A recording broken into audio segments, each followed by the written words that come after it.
All right, good evening, everyone, and I'm going to call the meeting to order. It's a special meeting for our facilities, and I'd like to start with a Pledge of Allegiance. If you join me, please. I pledge allegiance to the flag of the United States of America and to the republic for which it stands, one nation, under God, indivisible, with liberty and justice for all. And I thank you. First up, we have community comments. And I'm going to read the guidelines for our community comments when you speak. So, welcome to this meeting of the School District of Amery Board of Education. We are pleased that you're interested in the work of the school board. You may address the board only during community comments time on the board meeting agenda. Any resident, district employee, or guest invited by the board may make comments about any decision, policy, or board meeting agenda item.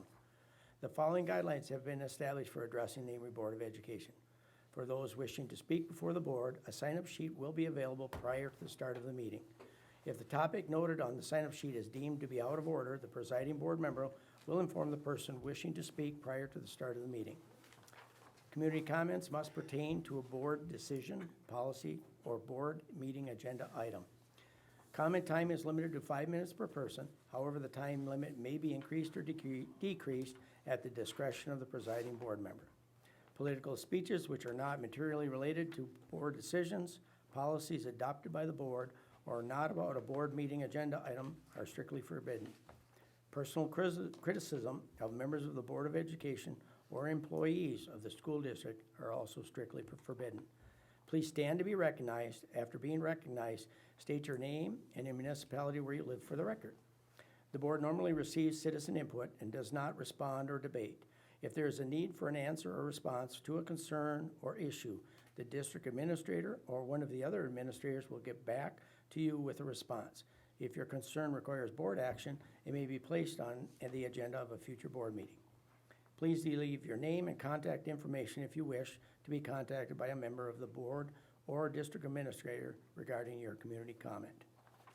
What I've got here, I have several people with no topics. So when I ask you up, please, I'm going to ask you what you want to speak about, if that's okay. So the first one is Stephanie Jensen. And what are you going to speak on? Athletic referendum or... Athletics? Okay.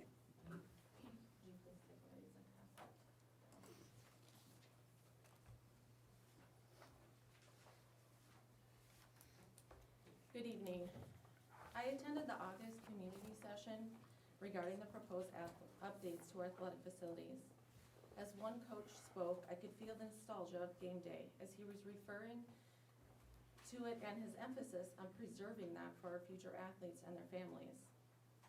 In 2018, the then current board approved Student Policy 411.3, stating that those who hold a deep belief follow the belief consistently over a period of time, who are supported by their parents or guardians, and have sought guidance or counseling will be permitted to access the segregated rooms that correspond to the gender identity that the student asserts with.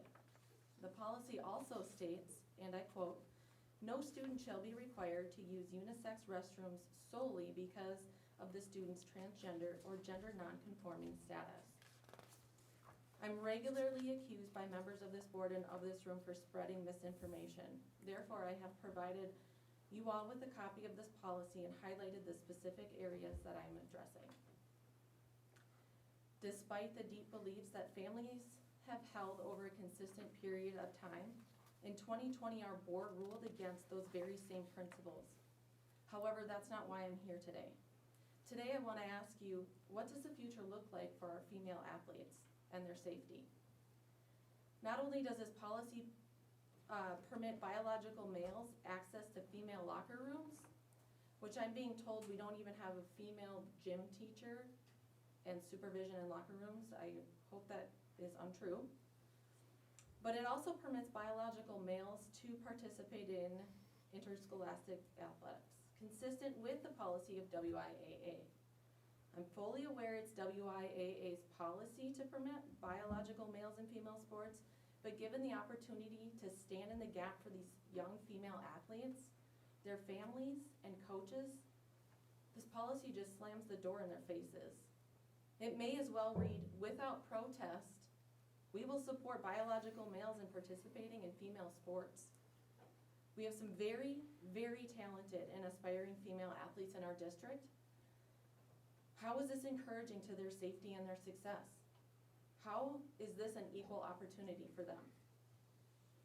It is of great concern that there are members of this board who are under the impression that this policy is law. It may be illegal, but it is not law. While adding clauses to policies such as HIPAA clauses or medical health records, which legally allows the district to honor students 16 years or older the use of their preferred pronouns without parental consent or knowledge by creating an avenue for the district to circumvent parents. So again, what does the future look like for our female athletes in the Amory School District? How does the community feel about your support or lack of for our female athletes? Will you look into the eyes of our hardworking female athletes, their families, and coaches, and tell them it was right and fair to be beaten out by a male? That it's fair competition? This community and individuals from this very room have rallied around Alicia Munson to celebrate her successes and accomplishments. From gathering on Race Day at the community center, special appearance, to student practices, local 5Ks, not to mention the numerous articles featured in the Amory Free Press, cheering on our hometown Olympian runner. I can't imagine those celebrating her in this community would find it fair and totally acceptable to dump millions of their tax dollars into the Amory School athletic facilities and programs if the future of the female sports is in jeopardy due to the lack of support and sound policy. Not to mention the financial threat that comes with a continued decline in enrollment. I fear the day our female athletes will be a mere mention of the past. And in support of them, I would ask that before this board moves forward in approving new athletic updates, they revisit student policy 411.3 and find a way that not only preserves but supports the future of our local female athletes, their coaches, and their families. Attached with our current policy in what I handed out is a different example of a bathroom locker policy. It's the WIAA policy, and it's our district's current policy.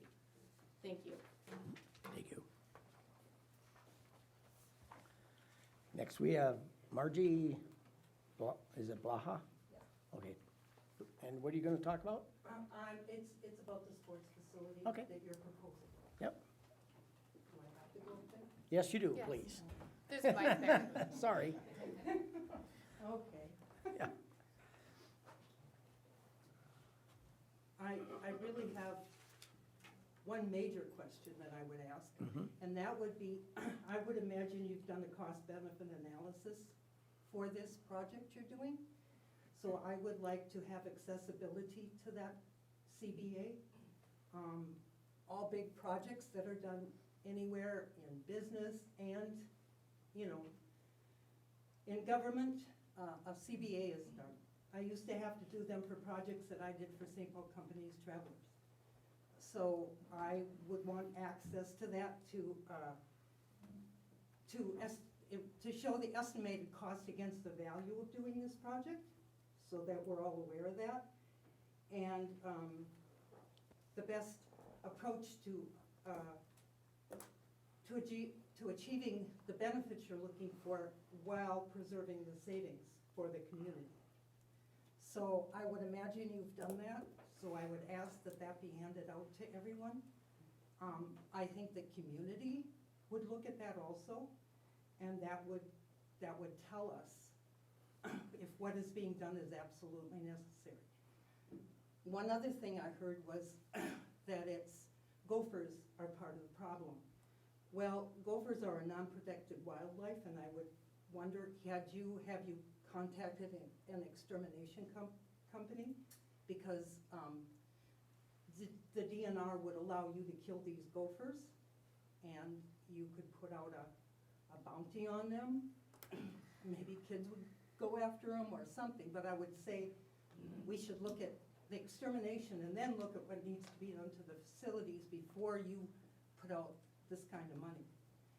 The other thing is, I had heard, I think you had said through one meeting possibly that this would not be increased taxes to the population.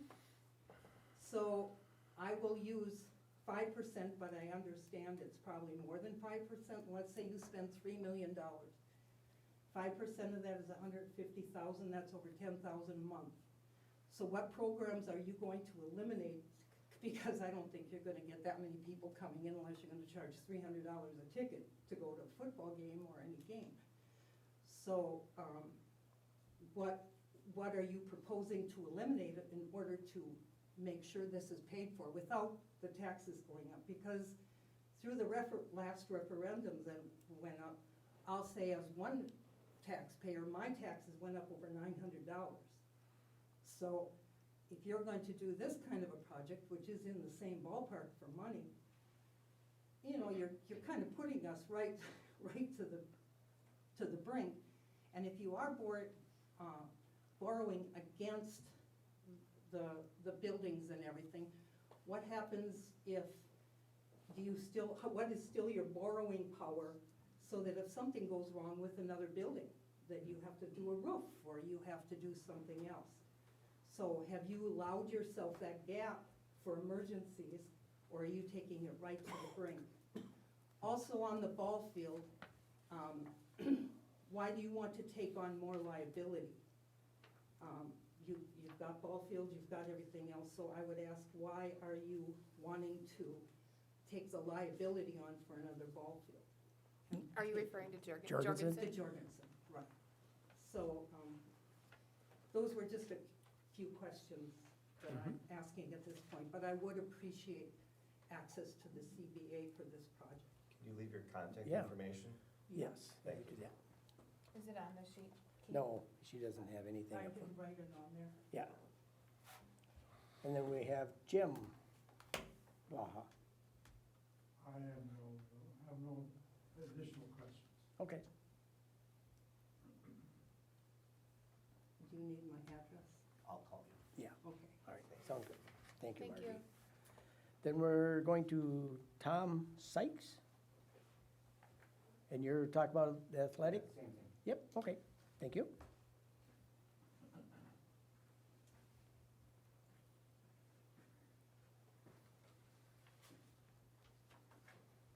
My name is Tom Sykes. I'm from the town of Apple River.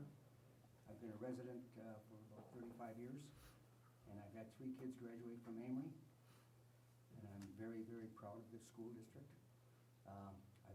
I'm very pro-athletic. I helped coach the hockey years ago, many years ago. But I guess my concerns are, is knowing, when I served on the county board in 2000, and one of my biggest mistakes that I got there was, that was at the time when we were deciding to build new buildings, the new courthouse and that. And we voted to just go ahead and do it. And I was initially in favor of doing a referendum. And I think we all realized that a referendum would have been more than helpful in terms of getting the population behind us. And if there's a good cause for it, it seems to me like a referendum, I know it's a little additional, but it certainly, I think it involves the community, and I think hopefully that the school district encourages direct involvement of the community. And like Marge, I just would like to know, where the money's coming, how we're gonna pay for it, and it's tough, yeah. I would love to see the Amory football team do really well. It's been a struggle. Dr. Durfler, will you be talking tonight again, how we're gonna finance this? We're doing the one more finance time? right after the community Right. comments. Just so that everybody, so- so please Meeting, stay so that you can see Yeah. it. We've done it, I don't know, a couple of meetings in Yep. the past, but Did if they you guys get could this stay to also? listen to that, it'll be all laid out. No, that was in the other meeting. Thank you. Yeah, Yeah, they're out in the thing Yeah. there. Everybody can grab one. So Yeah, did if you you didn't folks grab get this? handouts outside the door there, yeah. they're available. I think Troy will grab some for you. Oh, Oh, we had some. yeah.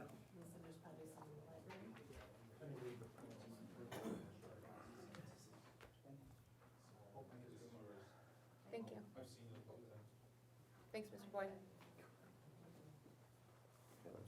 Yep, well, yeah, the ink pen kind of fell apart. Beth Anderson? There you go. Yeah,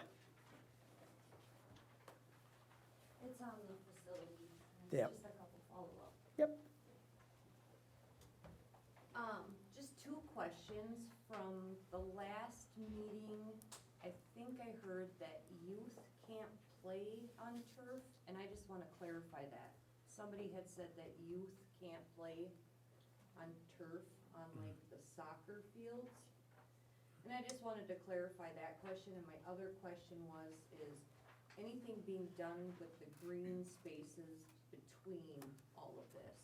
So like, for instance, my son plays flag football, and while he was playing flag football, you know, there's the little flags out there with the wire and a flag showing where a gopher hole is.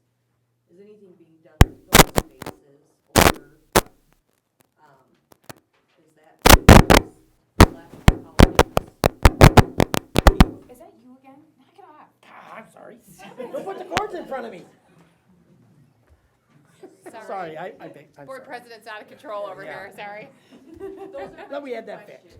questions, is anything being done Yes. with other areas outside or left status quo?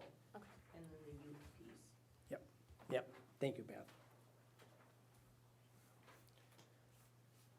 All right, then we'll go on to our informational items.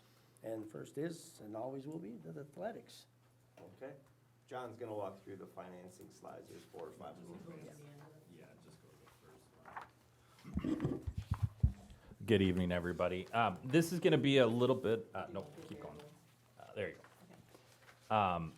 This will be a little bit, I guess, less as far as a deep dive into the actual mechanism that is Fund 38 than in the previous board meetings. If you have questions, you can feel free to reach out to me after, and I will try to answer them for you. So what you see in front of you here is 3 different options that are placed, that are put together by Baird Financial. And just to kind of recap and to answer some of the questions about as far as how does this not increase taxes, that sort of thing. We operate, our general operating budget is essentially called, we refer to it as operating within the revenue limit. Anything that is outside of the revenue limit needs to go to referendum or needs to have other types of things. So for instance, the most recent referendum, that lives outside of the general fund, and that lives outside of the revenue limit, which means that the taxes need to be agreed upon and then ultimately paid in a different fashion. This is operating using district money to pay off debt borrowed. So for instance, the first slide, if you want to go to the next one, this would be the option if we were to finance $3 million at 20 years inside the revenue limit using Fund 38. This is not a new slide. The interest rate was adjusted by about, 0.1%, just to be a little bit more realistic to current numbers. But as you can see, this is what the cost impact looks like to the district at $3 million. And this is the slide, if you go all the way to the back, we're gonna kind of bounce here a little bit. This is the slide that we've kind of gone over quite a few times. If you look at the black is what our current debt service payments are, and this is 2022 to current. And if you can see there, we have dropped off a significant amount of debt over this past year. So that red bar, that would be the $3 million borrow mark. So what that does is it essentially keeps us right at the same debt service payment that we've been making for the last number of years at the same amount, which is about $232,000 annually. So you can see how that carries on all the way through to 2044. It just expands out. So now if you go back to $4 million, the next one, yep, thank you. So this would be if we were to borrow $4 million. And again, you can see that the overall comparison difference is mostly in the interest is going to be $659,000-ish from $3 to $4 million. And you can see that if we go to that last slide again, you can see where that lands us as far as what our debt service payment would be on an annual basis. So we're increasing our debt service from 231,000 to roughly 350 plus thousand. Where that money comes from is a number of various things. There's not one specific program or anything that gets cut. It can be anything from starting to use Fund 46 dollars. It could be reducing the fund balance. But again, I don't think we're in the market of saying we're gonna slash curriculum costs to pay for athletics. There's no proposed cuts that gets you to that marker of 231, to the marker of 350, or the next marker, not to tell you the next slide, of Yes. 425. There isn't any reason to cut anything to make that happen. The 231,000 in a $22.7 million budget is less than 1%. The high mark here is 1.8% of your entire budget would be devoted to debt service. It's not even close to putting us in a financial hardship. In our borrowing limit, to answer the question from before, is $141 million. We're not anywhere close to that. So this is completely manageable within the budget and does not increase anyone's taxes because it isn't a referendum. It isn't a new tax levy. These are dollars already being spent in the budget. They will simply continue to be spent in the budget simply on athletics as opposed to a variety of other things, but nothing's getting cut. And so again, if you don't spend it on athletics, you're spending it somewhere else. Correct. Within the budget. Within the budget.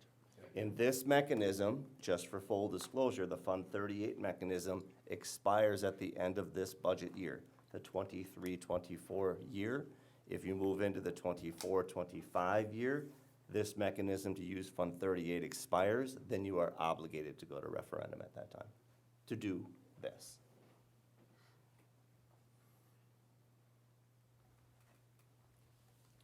I mean, that pretty much sums up. So the $5 million option Yeah. simply gives you a different price point, and you'll see the same type of a schematic.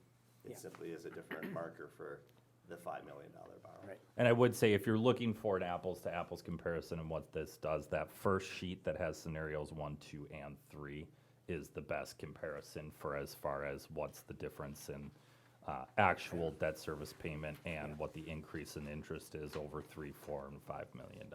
The biggest hypothetical here always will be your interest rate, 5.25. Baird tends to be conservative in their estimations. I would think that would be responsible as a financial analyst, and that's true here. It could be 5.25.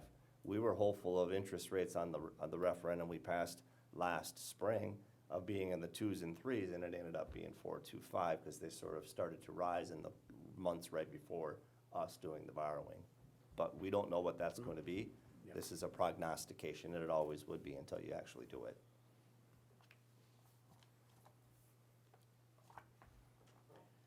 So you're increasing your property tax. We have a capital funds payment, part of that tax, and then an operating expense. So when we borrowed the 43.5 million, that increased your property taxes. Not by $9,000. Was that? But Not by $9,000. no, No, 900. But we also got to be realistic about your tax bill. Your tax bill has about 15 parts to it, not just school. And if you look at most tax Yes. bills over the last 10 years, because I've looked at dozens of them with dozens of phone calls, if you look at the last 10 years, they're up 5 years and they're down 5 years. And that actually results in, for most people, your amount of money paid in taxes in 2022 is less than it was in 2012, if you actually look at the historical trends. They're all available right on the Polk County website if you want to look at them. Anyone's, all the way back to the year 2000. Yep, yep.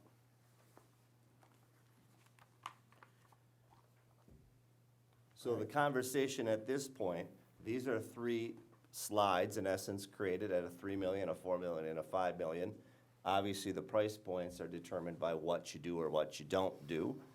And that's a conversation we had prior. We can certainly review for the folks that are in the room what those 3 options are. It won't take me long, so I will do that here, and then you can be more informed in 5 minutes than you were before. The first option is a $4 million option. In the pros of that, what you're doing is an artificial turf surface for football and regulation soccer, a new 9-lane track around that football field, a minimal improvements to your walks and plaza areas, and then lastly, a minor baseball and softball upgrade. In order to make this change, please note at the top of the screen in bold, you'll need to remove your tree line and move your press box and your bleachers back. Here is why you need to do that, because a football field is not the same dimensions as a soccer field. Soccer is wider, and thereby you have to move the bleachers because you'll run out of space. The cons of this particular proposal, there are no LED lights at the football field. Our lighting is very poor at the football field. There's minor baseball and softball upgrades. We have much bigger needs than what would be allowed for here. In note, if you're gonna add turf to the facility, then you would increase your price tag by 1.4, and that you'll see in option 3. Option 2 mirrors a lot of what you just saw. You're adding LED lights at the football field. You're doing a baseball upgrade where you're redoing the grass surface at baseball, top dressing, irrigating, new fence, new dugouts, minimal improvements to your walkways and plaza once again. And then lastly, you are missing, there is some conversation, at least 1 year of home games, potentially 2, depending on what the timeline on weather and growing grass would allow. The third option is a $6 million option. And the way that you derive those is right underneath where it says option 3, 6 million, fund 38, 5 million. We just covered that slide. That's where the 5 million's from. And then the referendum contingency. What is referendum contingency? It's money that's not left over from the referendum. It's where bids came in lower than expectation.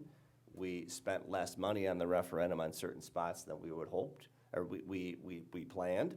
And it's a good thing because we can use that money for site work from the last referendum to do athletics. It saves a great deal of money. An example, to do LED lights at the football field, each one of those lights is about $100,000, each pole, and there are 4 poles. So you would be able to use referendum money for that because the for purpose of question in referendum allowed for us to do site upgrades. That's a site upgrade. What else occurs here? If you do an artificial turf surface on baseball, you don't miss any home season games. You would be able to be on that field. You would likely do it in July or August, and you'd be ready to play on it in the following spring. The big benefit is we'll be able to be on it in spring in March rather than in May. Because this past year, I think it was the first or second week of May where we were on baseball and softball field. We didn't have much of a season. There is a softball upgrade allowance there. We don't own Jorgensen Field. That has not occurred. There is conversation ongoing, as you saw in the free press, but that hasn't occurred yet. But there's a softball upgrade allowed. And then the funding is a potential con because it costs more. To do more, you got to pay more. So those are the 3 options. And I think that was under 5 minutes, or I was close to it. Okay. Well, I think we've understood that, hopefully, you know, and if you have more questions, you know, you can always call.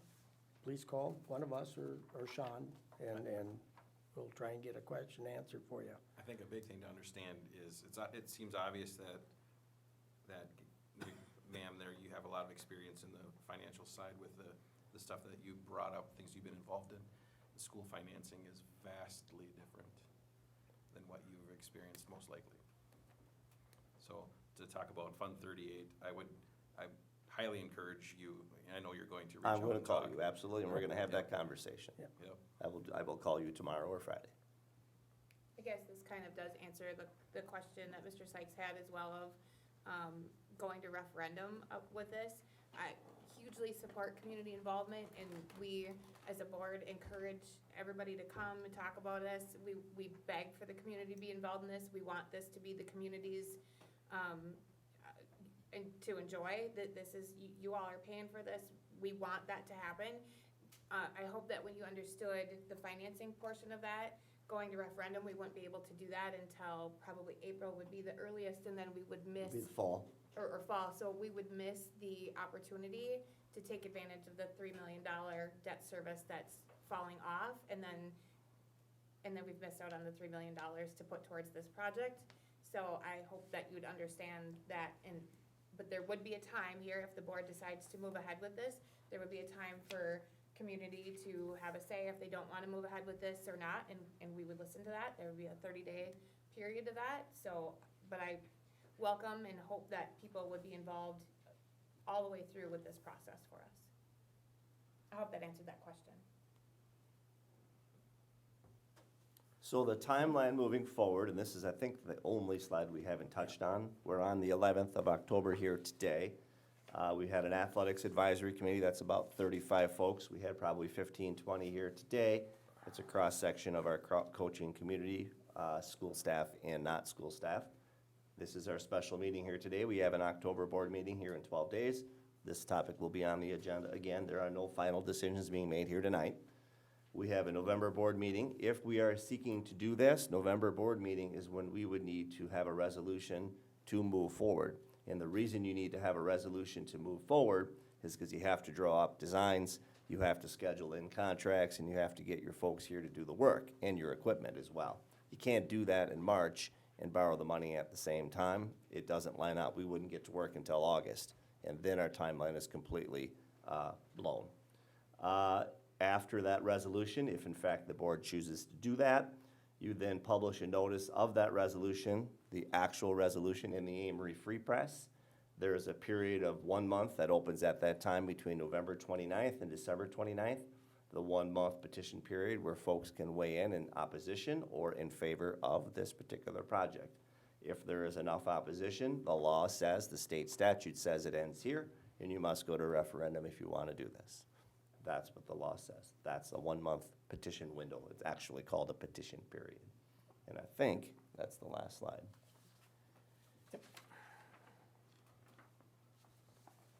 Any other questions, comments from you?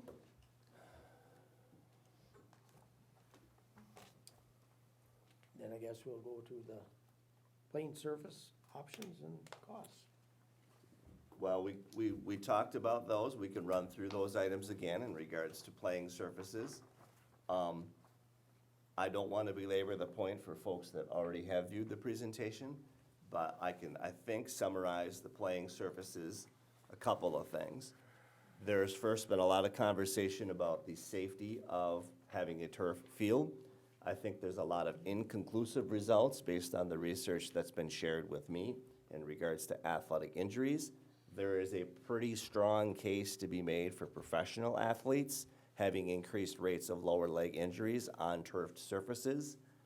I can't speak entirely for the football program, but I don't know that I've heard of any 4-4s cutting on a dime playing linebacker and halfback. If there is, I must have missed the mark on that one. No 4-4s? No 4-4s, okay. There is also a lot of research out there about increased rates of concussion on grass surfaces, though some of those results are inconclusive as well. Most often, it's athletes coming in contact with each other when they're off the ground, not because of the surface that they're playing on. There is a greater cost to a grass surface in regards to the man hours. You gotta line the field, you gotta fertilize the field, you gotta mow the field. It's an inordinate amount of time. And you'll see here, there is a 870-hour estimate over the course of sports seasons in a year versus 355 hours with a turfed surface. That's 515 hours where staff can be doing something else. There's a lot of manpower spent on a grass field. The last bit of research, I think I can say with confidence, we are sort of up against it in regards to where we live. It's harder to grow grass in northwest Wisconsin than it is to grow grass in other places. In a turf surface, you don't have to do that as much. If you could go to the slide with the usability, there is a lot of research out there about the most important impact. The most important factor should be the availability of the field itself to our student athletes. These are all the activities that could be used, that could use a turfed surface. And there's probably, if we thought about it more, there's probably other items you could drop onto this list. There's a lot of opportunity for a longer period of time. Last year, maybe I spoke in jest. I don't know that I was inaccurate to say that we weren't on our baseball field until the first week of May. I think that was accurate. It had to be close to that. It was pretty bad last winter. And that's typical that we wouldn't get on before May 1st. We have been on in April, but it's not often. And we had a nice day today to play ball games, but there's been times where we're getting close to having to shut down outside activities in the middle of October. So this expands our ability to play on that field for about 2 months, and it gives access to a lot more activities to be on that field. There is a different price point based on the different turfed surfaces. We would simply get to the point where if a resolution's been passed to do a turfed surface or a grass surface, you simply would bring in vendors and interview them and determine what you want to do. Maybe 500's an overestimate on grass surfaces or turf surfaces, but there's a lot more than one. And you would simply bring them in and determine what you want to do. The coaches would be part of that conversation, the board certainly would. Our contractor and architect would be. We would do our homework in order to choose the best surface.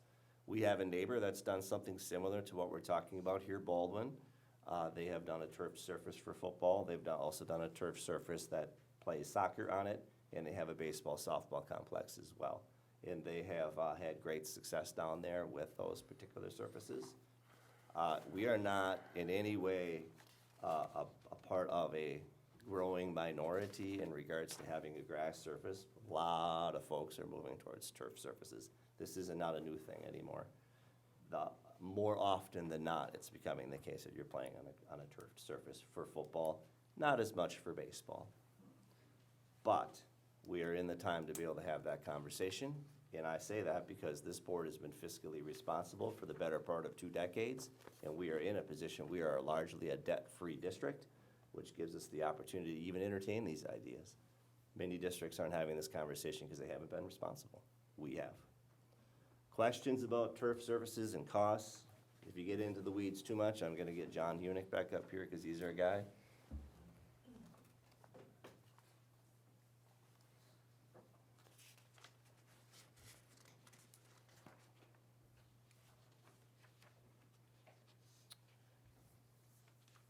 I don't have anything further on that, unless Okay. you all do. Anything? Nope. All right, and we've gone through some of our financing options, so Yep. we're there. So we have one action item, and that would be personnel. Well, in my estimation, I think it's time for the board to at least set a timeline in regards to when they want to make a decision. You've got but one meeting left before you get to the time where you have to do a resolution. And I'm not sure, I mean, this meeting was scheduled for you to begin to have that conversation of what your comfortability is. By no means am I telling you what to do, but we're moving fast towards our end time to be able to make a decision. So this would be an opportunity to begin that conversation if you see fit. If not, then we can move to personnel. Well, I would just say, I guess in my mind, if you look at the chart with the bar graphs on it, in 2022, 2023, we have about a $230-some thousand payment that's dropping off. We can basically do $3 million. We just keep that same payment roughly, give or take 10,000 or maybe 20,000 extra. Keep that $3 million and just extend that payment as part of our normal budget. And to me, that's a no-brainer, a done deal. To get to 4 million, 5 million, I think those are still numbers that are very doable within our budget. We've talked about that in the past. The combination of us being able to afford this now and the fact that we have construction companies on site right now provides an additional savings rather than trying to bring them back in a year, 2 years. I think now is the time to make improvements happen to our athletic facilities. And I think that other slide also, we mentioned all the sports that would use or potentially use a turf surface. We heard in our previous meeting and in other meetings, a lot of classroom activities. Phi-Ed would use the field. I think our high school Phi-Ed said, or middle school Phi-Ed said he would use it daily. I heard Ryan say elementary, intermediate, middle school, high school, everybody. Yeah. They're out so there all it the time. It would get used for sports, which is great, but even an additional benefit would be having potentially Phi Ed classes and other classes taking advantage of it as well. So, I don't know, I think we can make this happen, in my opinion. At what level do we want to make it happen? There's a lot to look at. I mean, you've got a lot of different sports that are in need. You know, we've seen it on the baseball field with the, you know, how level the surface is in the outfield, and the Gophers we talked about. Playability of getting on it, because baseball is right away in the spring. Football is, it's a huge crown field. Still battling Gophers. I know talking to Jesse, he said he took 2 trailer loads of dirt out into or 2.5 trailer loads of dirt out into the field before the first game to fill Gopher holes. We have the perfect opportunity with the debt service and stuff coming off. We have all agreed that something needs to be done. And my whole thing is that I don't want to do something to keep up with the Joneses. I want to do something because it's the right time to do it. And I think now is the right time to do something. And just reiterating, you know, your comment, Margie, about are we putting ourselves up against the wall? And at our last meeting, in our 1.9 recurring referendum, we earmarked 700,000 to go to buildings and grounds upgrade every year. And even with the payment of this, that still gives us a $400,000 cushion per year to do things that jump up on us, you know, boilers. And the reason that cushion exists is because the referendum we're presently undertaking, you're crossing off nearly every one of your priority ones. Right. We have a feasibility study, which is akin to what you're making reference to. And the feasibility study is what determined what the referendum items that we would tackle would be. And the referendum is crossing off nearly all of those. So that 750,000, yes, needed, not as needed as it was once before. Because we were dropping $800,000, $900,000 on projects that I'm hopeful with the high school renovations, we won't have to be doing that. We've done heat pumps, we've done cooling towers, we've done HVAC systems, and we've done all of the mechanical systems at the high school. Those are all big ticket items. That allows us to use that money to help pay for this project. There is minimal in the budget, minimal difference between between the option 1 and the option 3, between a $3 million borrow and a $5 million borrow. In a school budget, the difference is minimal. Again, the percentage of debt that would be devoted on a yearly basis to that debt would be the difference between 1% and 2% of our budget. You're talking about $200,000 in a given year over the course of 20 years. That's 1% less than 1% of our entire budget. To satisfy the needs of our athletic facilities, everything that was brought up in March gets tackled with option 3. And it does not put the district in a hard place. It does not.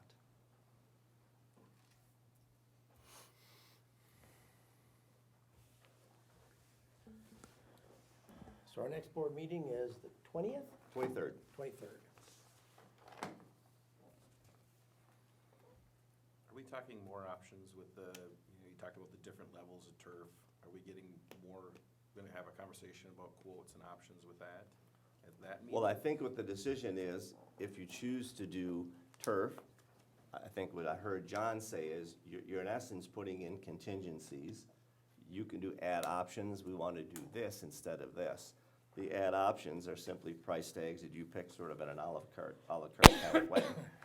What you're doing next month, if you're doing anything, you're simply passing a resolution to borrow X, Y, and Z money. You're not making choices on what level of turf or grass next month. That's not happening next month. Perfect. The resolution's for a borrow. That you have to do. Right.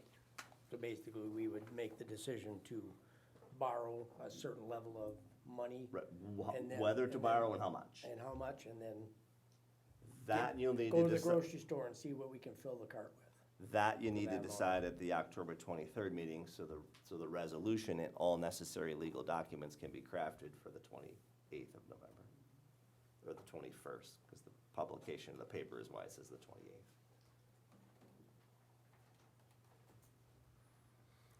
So are we comfortable with moving ahead and then coming with our facts and figures as far as on the 23rd as to how much, what level we are comfortable with? I'm comfortable. Sharp? I'll refrain from at this time. Okay, all right. All right.